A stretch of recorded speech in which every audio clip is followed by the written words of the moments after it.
to help you out.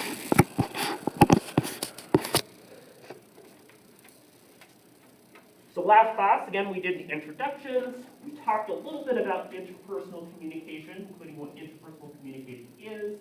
Went through some of the things on the syllabus, schedule, and course policies. So the syllabus quiz is up on Canvas, and it will be due 1 week from Friday. Open note, open book, just a way for you to refresh on that material.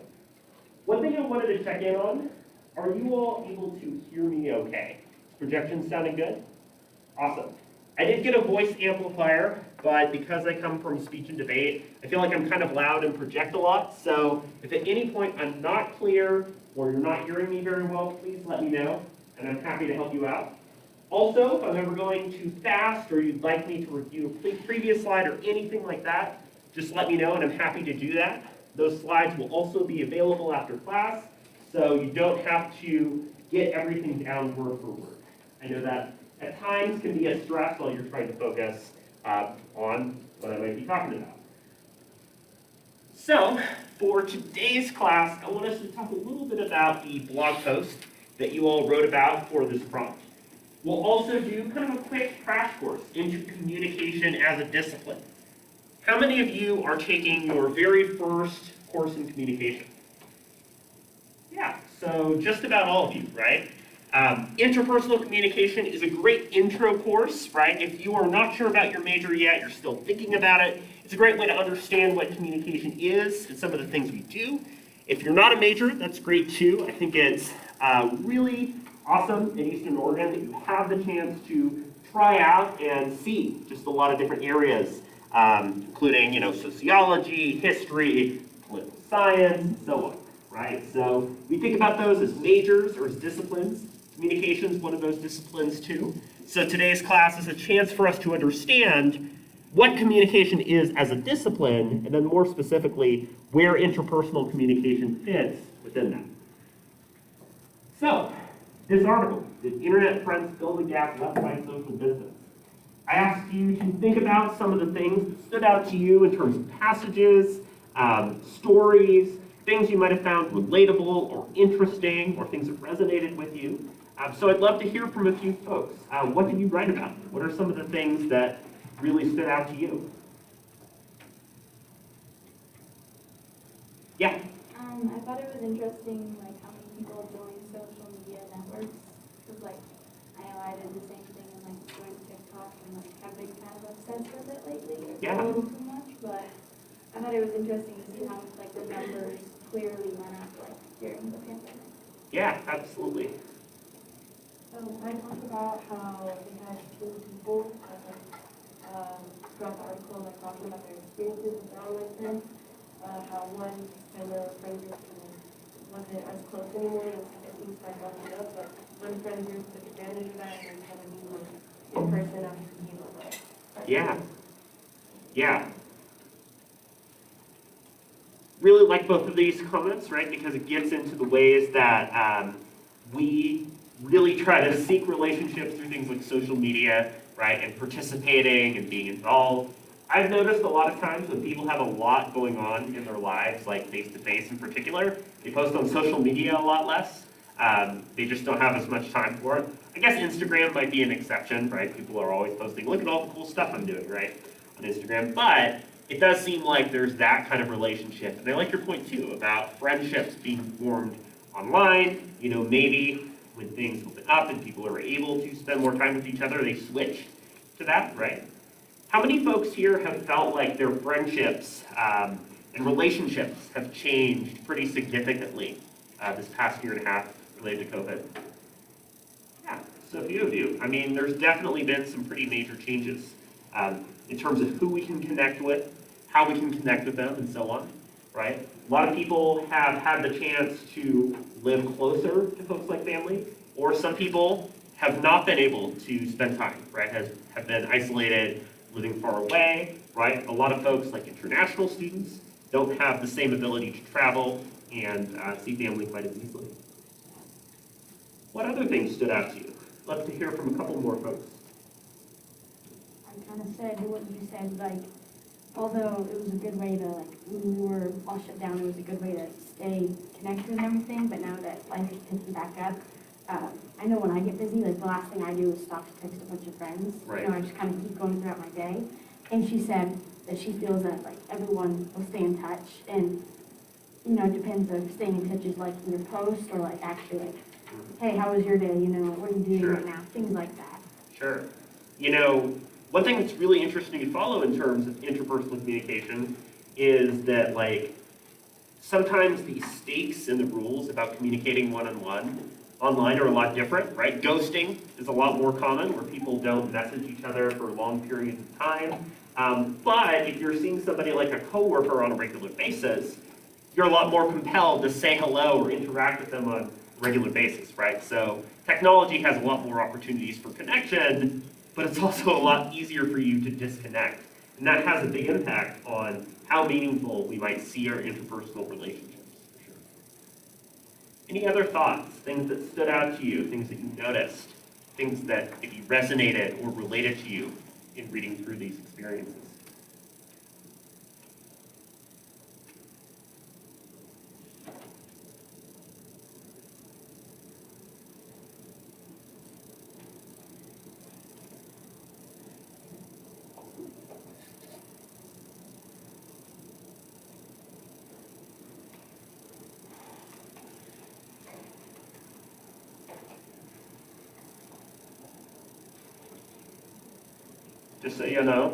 Just so y'all know, I like to hold awkward silences until it's so awkward that someone feels like they have to share or talk about something. So just so you know, this is totally intentional.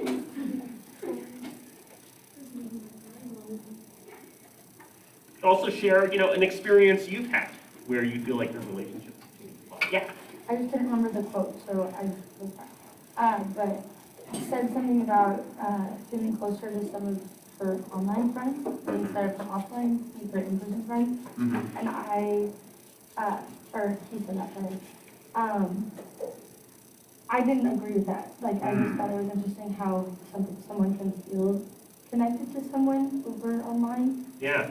Me personally, over the lockdown, it was like I didn't feel connected to anyone, even though we were talking like, pretty frequently online. It was almost just, it almost felt fake.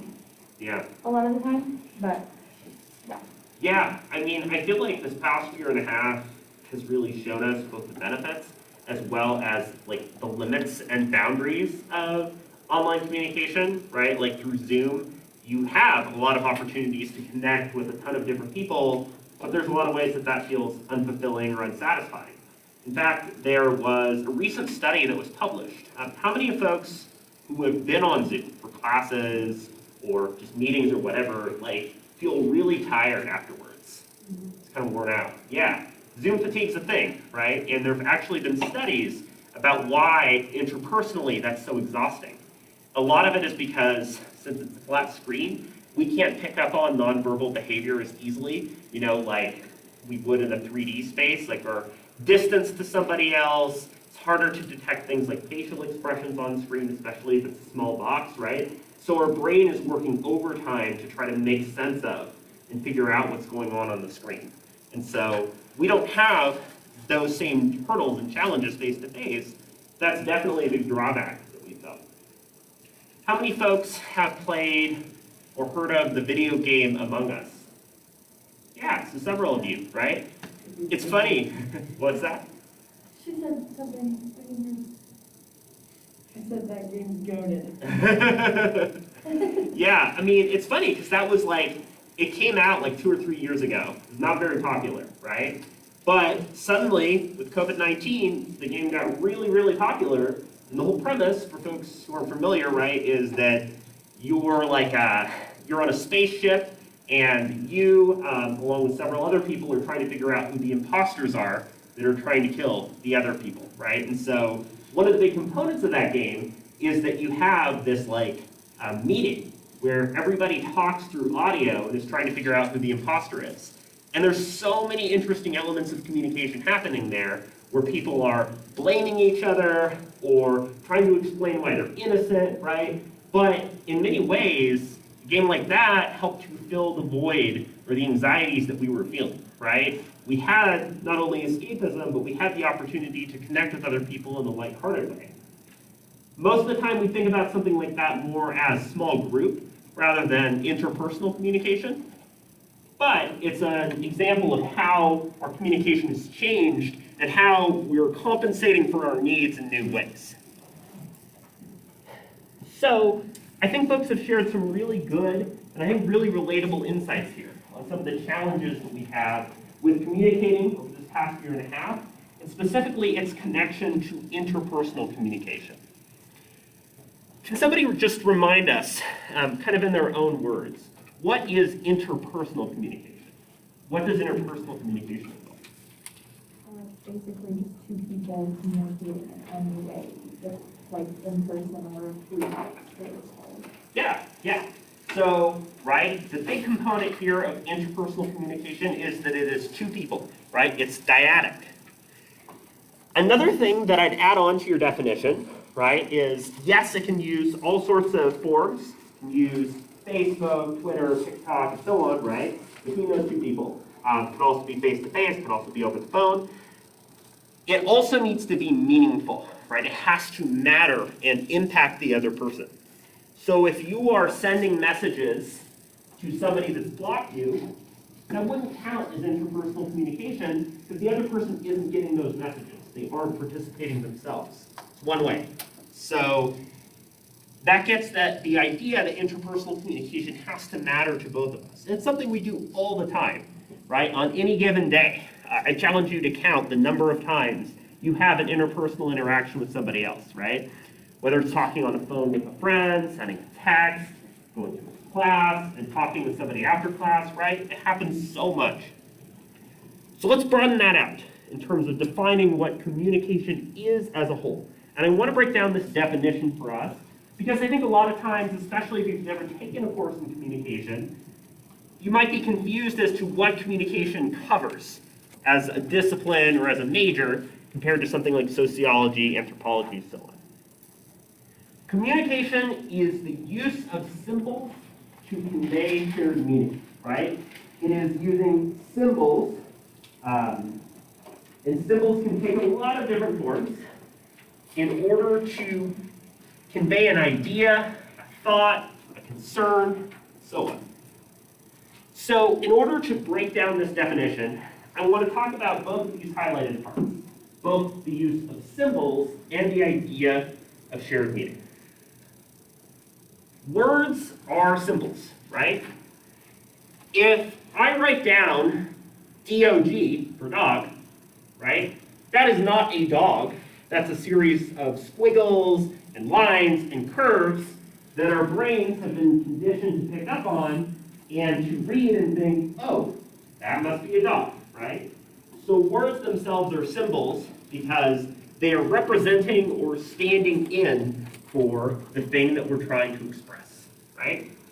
As we'll talk about in just a minute, that's the idea of a signifier, a representation of the reality that we're trying to convey.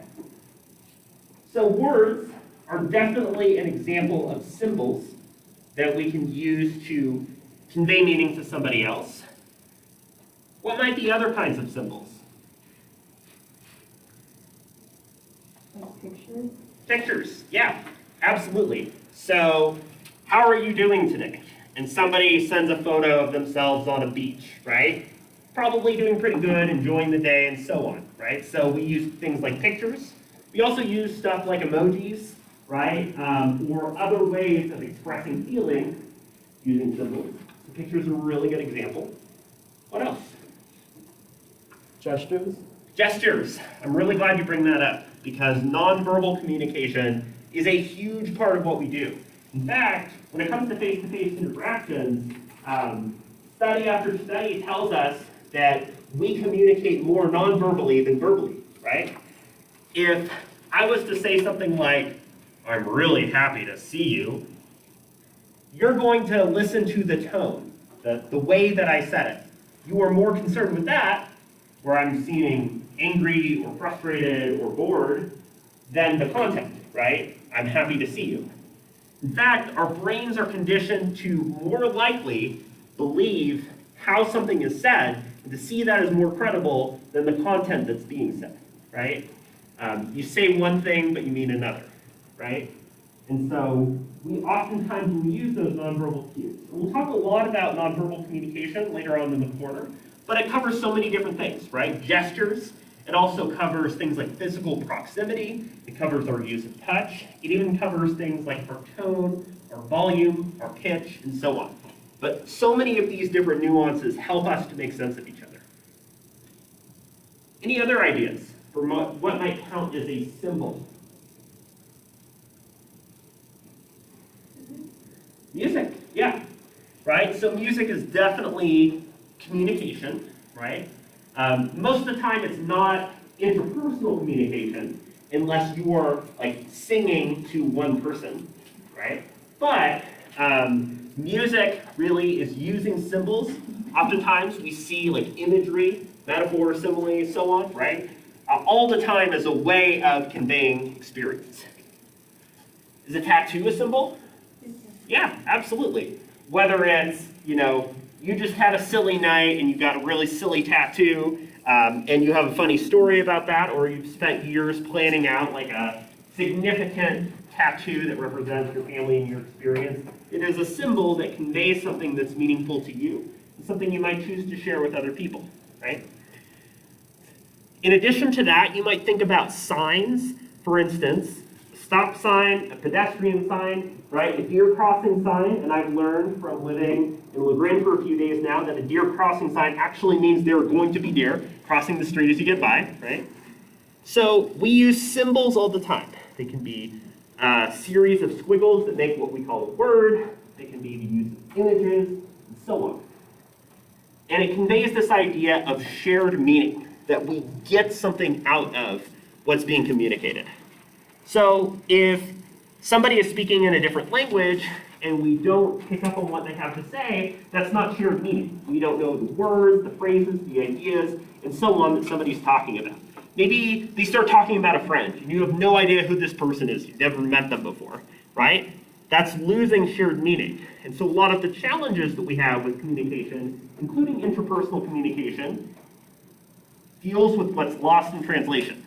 What disparities we have between the information we try to share and the symbols we use to share that reality and how the other person perceives and picks up on them. Up top here is Roland Barthes. Roland Barthes was a French philosopher who was very concerned with how we use signs to convey reality. So Barthes put forward this idea of semiotics. Have any of you heard or are familiar with this idea of semiotics? Cool. That's why we're here, to learn new things, right? So semiotics is concerned with how we use signs or symbols to convey meaning. The two ways we can break this down are to the signifier and the signified, right? The signifier are the things that we just talked about. It's the symbols. So here we've got, right, the laughing emoji. This was actually considered the most commonly used emoji in the United States. So we see that, and it could mean a lot of different things depending on the situation. But we probably think, when somebody sends it to us, that they think whatever we sent was funny. Maybe we sent them a silly video of our cat. Maybe we're talking about, what this really silly professor said in the class, right? But we're using that emoji in order to convey that shared experience. So in other words, the signifier, the symbol, is not the thing, right? This little yellow face with the tears because it's laughing so hard, like that is not a person laughing. That's standing in for somebody laughing, right? The word D-O-G is not actually a dog, but it's representing and standing in for that thing. And meanwhile, the signified is the actual thing that's being expressed and shared. So in other words, picture here on the right is somebody that's actually laughing, who saw the text, thought it was really funny, and is conveying that through the use of the emoji. So, if I say the word dog, what breeds come to mind? Feel free to just shout them out. Golden retriever. Okay, so I heard golden retriever, I heard shih tzu, right? Totally different breeds in terms of their size, their temperament, their behavior, and so on, right? And that points to the challenges of ambiguity. So while we have the signifier, we have the word dog, maybe one of us grew up with golden retrievers and has a golden retriever, and another person grew up with Shih Tzus, and that's their primary frame of reference. That challenge creates unique complications in how we communicate with each other. So for instance, right, if I say the word apple, then ideally I'm referring to this round object maybe I had for lunch. So I'm using those symbols to represent that reality of the round object. Pretty straightforward, pretty simple. But if I said, I got an apple yesterday, then there might be some confusion. Did I actually get a round item to eat, or did I get like an Apple computer, or an Apple Watch, or something like that? So, given that a lot of the communication, the word choice that we use can be ambiguous, right? This idea of polysemy, that a word can mean multiple things. How do we resolve that ambiguity? When we're communicating interpersonally, how do we make sure that what we're saying is clear? Yeah? Context, right? Context matters. If I am biting into an apple as I'm eating it and I'm saying, I had an apple, then you're going to think and read into that, oh, yeah, the fruit, right? So context matters a lot. If you're talking about Dan, and Dan is an X, right? And somebody just says Dan in conversation, you're probably going to know which Dan they're talking about, because they're talking about their X, right? So context is a huge way that we fill in the gaps. How many folks have inside jokes with like friends or family members, jokes outsiders wouldn't understand? Yeah, right? We do that all the time, where we have these shared experiences and silly things that, yeah, the other person would understand, but the average person is not going to get. So context matters for sure. Are there other ways that we can resolve ambiguity? If I say the word apple, how can I make sure you know what apple I'm talking about? Yeah? Like giving additional, like, indication. Yeah. So I have a golden retriever. I'm eating a Granny Smith apple, right? Those additional cues can help us a lot to make sense of and clarify the challenge that we might have with communication. So thinking to interpersonal communication then, given both how we use signs and symbols to communicate, we're focusing on that between two people. And again, we're focusing on that through a variety of different channels, including the use of media, such as social media, and so on. So interpersonal communication is how two people are using symbols in order to convey shared meaning, right? We have so many interesting instances of interpersonal communication too, right? When you're texting or messaging somebody, and you have the little bubbles that show up because the other person's about to type, and then you stop typing because you think, oh, geez, they're going to type, and then they stop typing. You have this whole awkward thing, right? There's so many of those fun, interesting details that affect how interpersonal communication happens. A lot of times we like face-to-face communication because, again, it helps us to establish context. We have more nonverbal cues. It's easier, and so on, right? But even in terms of communication through media, we start to develop patterns, right? We know that depending on how somebody's communicating, saying you up in the middle of the night, maybe means that they want to go hang out with you, right? So making sense of that context matters a lot. That's the G-rated version.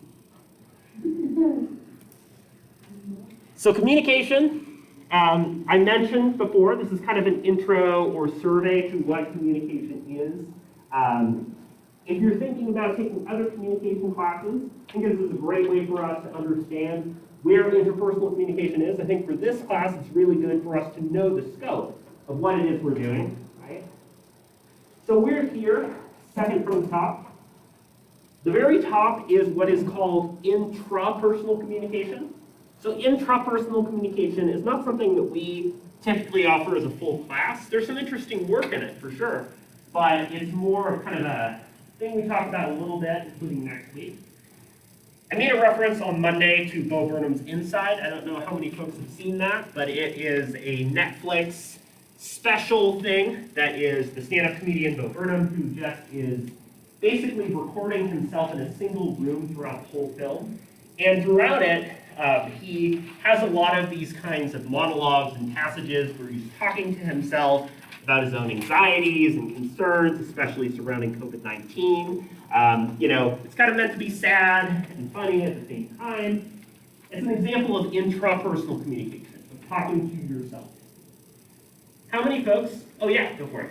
So you said since communication is symbols stuff, if you were to like leave yourself like a reminder for something, like some type of thing that only you understand, would that be interpersonal communication? Yeah, so that would fit under intrapersonal communication for sure, right? Because you've made it for yourself and it's coming back to yourself. You might use media down here, right, in order to get that message across, but it is meant for you as an audience. So, right, my partner has an Alexa app. It goes off at 9 o'clock every night to remind her to take supplements, and it gets so obnoxious every night, but it's an example of intrapersonal communication. It's a reminder to yourself. The way to think about this pyramid and really visualize it in your head is think about audience. Who is this communication for? Is it for yourself? Probably intrapersonal. How many folks talk to themselves? Yeah, several of you. It's not weird, right? If you're like me and you're doing the drive to campus, I do tongue twisters and I put on music and sing along and be really silly as a way to clear my throat and get ready for the day. We do stuff like that all the time. Another form of intrapersonal communication might be us looking in the mirror. What do we see? How do we feel about ourselves? Are we having a good or a bad hair day, right? Those are questions that we're raising all the time and ways we're engaging with who we are. So interpersonal communication is something we'll get into in more detail next week, but it really closely ties to things like our perceived value, our self-esteem, our self-worth, and so on. In addition to interpersonal communication, right, which is the next level down, is focused on communication between two people, we have group communication. So this winter, I believe, I'm actually teaching a couple small group communication courses. Small group communication is one course that we offer here. And group communication is focused on the dynamics of a group of people. So for instance, maybe if you're in a small group working on a school project, it's looking at that. A focus group is another example of group communication. Typically, it's around 10 to 12 people who are talking about a product. Is this a good toothpaste? And so on. So group communication is looking at the dynamics, whether they're formal or informal, that happen within that community. Under that, we've got public communication. Public communication is intended for a larger audience. So a really good example of public communication is something like a political rally. Maybe you have a candidate for public office, and they're going to go and speak at this city or town. So that's public communication because it's meant for a larger group. I know a lot of folks have anxiety with public speaking and have speech apprehension. I understand that, right? Public speaking is another class that gets into that and helps us to deal with and channel that apprehension a little bit more. Then at the bottom here, we have mediated communication. Mediated communication might involve, for instance, the Stranger Things Season 4 trailer that Netflix released. It's meant for a broad audience. It's meant to get attention from a larger group of people. And it's using different forms of media to do that. Social media, Facebook, Twitter, TikTok, Instagram, blah, blah, blah, all fit under that bottom area too. Again, it's using media to reach a broad audience about an issue or topic. So when you're thinking about communication, it fits under this pyramid in terms of audience, but there's also variations in types of communication based on topic. There's a lot of different topics and areas to think about. For instance, some of these topics might include health communication, strategic communication, organizational communication, family communication, and so on, right? You don't need to know all of these, but just to say that this isn't all there is to communication, and that within this pyramid, there's a lot of other categories. For instance, within health communication, at the interpersonal level, there's an entire area focused on patient-provider relationships. How many folks would say that they've had a flawless experience with their doctor? Right? Oftentimes when we go to see a doctor, it's like short, it's abrupt, it doesn't feel like you and them are able to communicate and address your issues very well. That's an element of interpersonal communication that we look at too. So I've given you a few examples, and I'd love for you to think about a little bit more. So what I'd like us to do now is we're going to separate into 5 groups. I'm not going to ask you to move around very much. But in the group that you were assigned, I want you to brainstorm some additional examples of communication that fit in that level of the pyramid. So think about, a couple other examples, applications, situations, so on. So let's have the 5 folks here in the front row focus on intrapersonal communication. Let's have the 6 in the second row focus on interpersonal communication. We will have the third row over here focus on group communication. We'll have the partnership here focus on public communication. Then we'll have the final 3 folks over here focus on mediated communication. So again, just take a few minutes, brainstorm as many examples and applications as you can of your type of communication, and we'll talk about it together in just a minute or two. So this is like,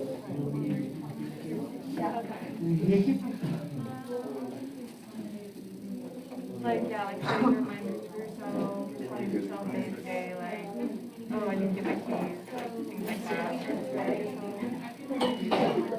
Do you like have to hype yourself up and stuff? Yeah, like, I need to do my homework, I need to get this late, or whatever. So managing moods, emotional states, checking in with yourself.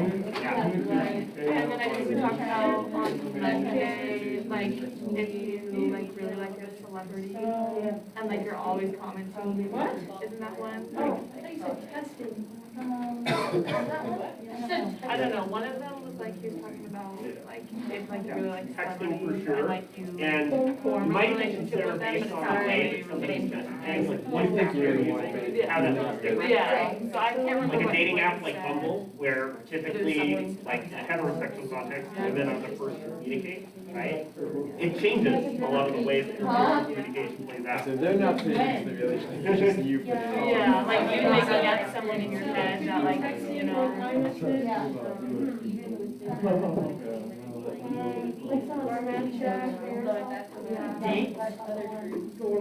Yeah. So you all have really easy examples. Or maybe like practicing speech to yourself, or like getting ready for a job interview. Taking pictures of yourself? Yeah. Yeah. Probably. There's some of the examples while they're in group for public. Or like if you have a tutor. Yeah, press conferences is a really good example, right? They're so meticulously put together and there's so much effort to like say things the right way and groups or like Q&A and all, it's a good example. You're like chewing yourself out, yeah. Yeah,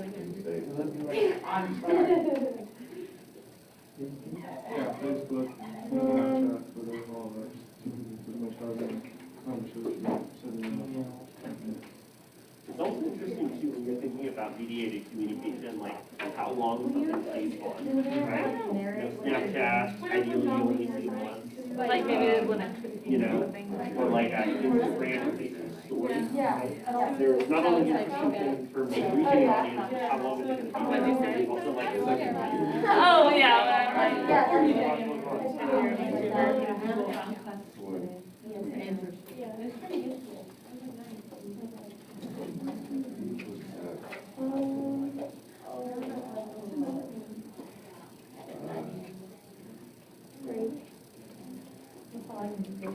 You just became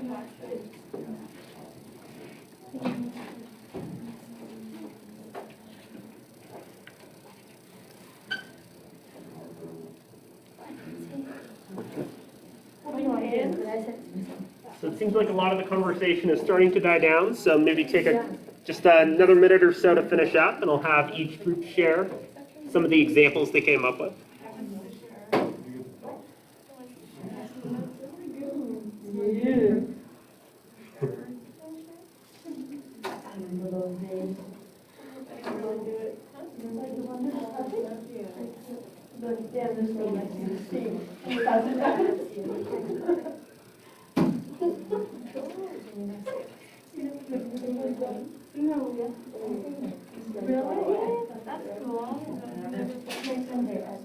All right.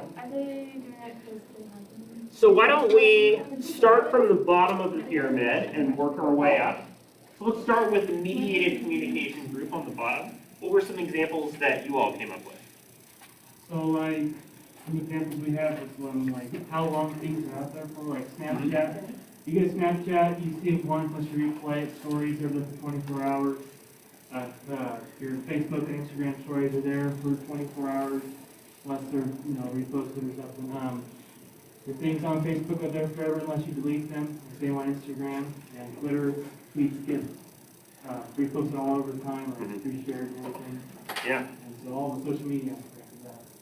Yeah, absolutely, right? And depending on who you are and what you might have posted on Twitter in the past, right, it being on there forever might come back to get you, as we've seen time and time again, right? So it's a good example of, again, things like longevity playing into how mediated communication reaches us.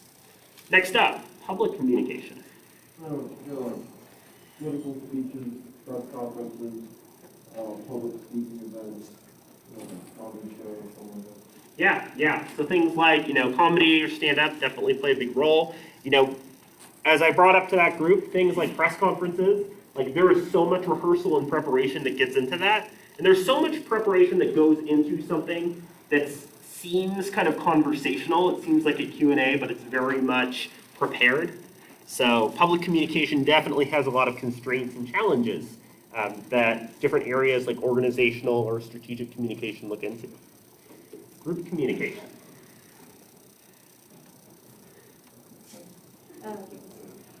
Groups, like you're all in individual groups, and so things like that, like community, attitudes, you join in, you learn it, and an example of like a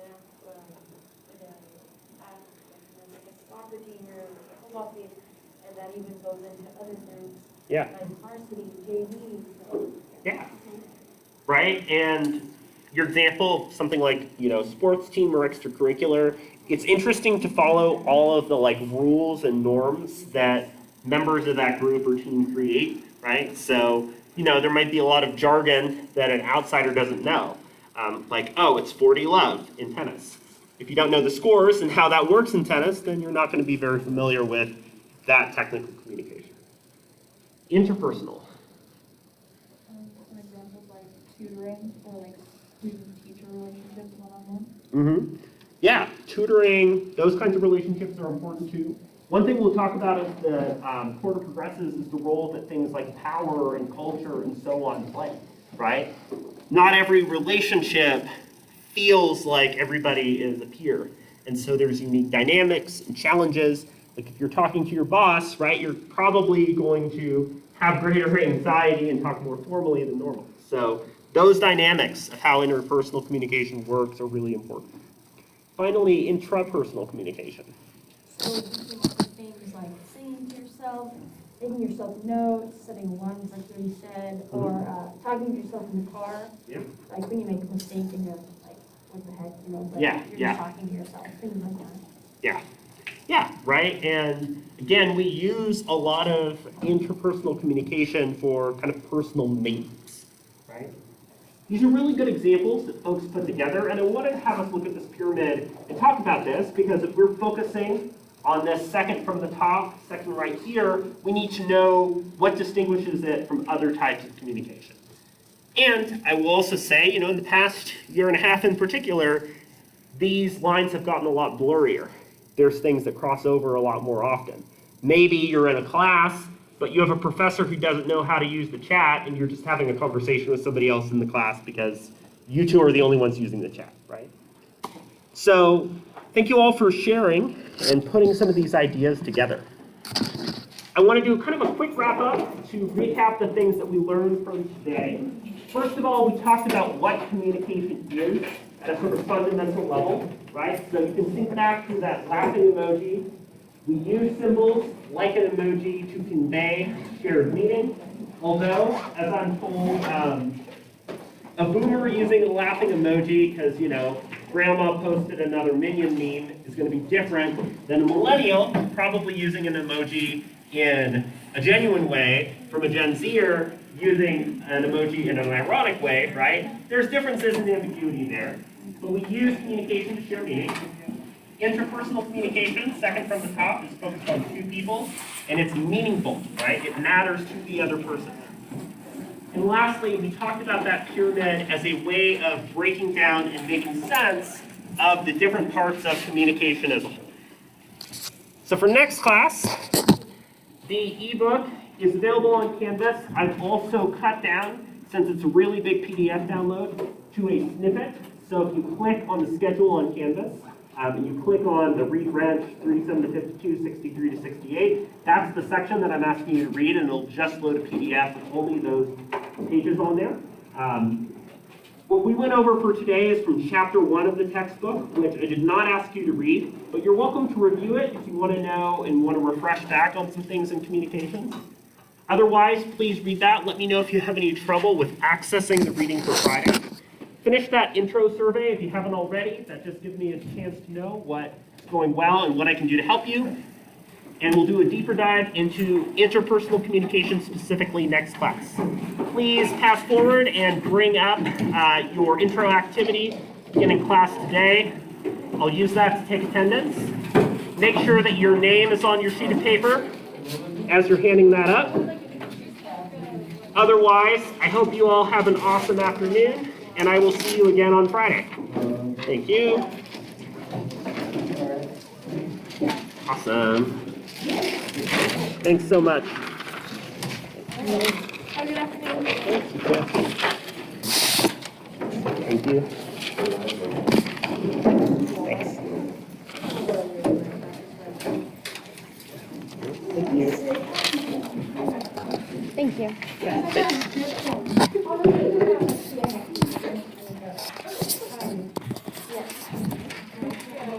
Thank you. Awesome. Thank you. Here you go. Thanks. Awesome. Thank you. Have a good day. Good to meet you, Bailey. Oh, one sec.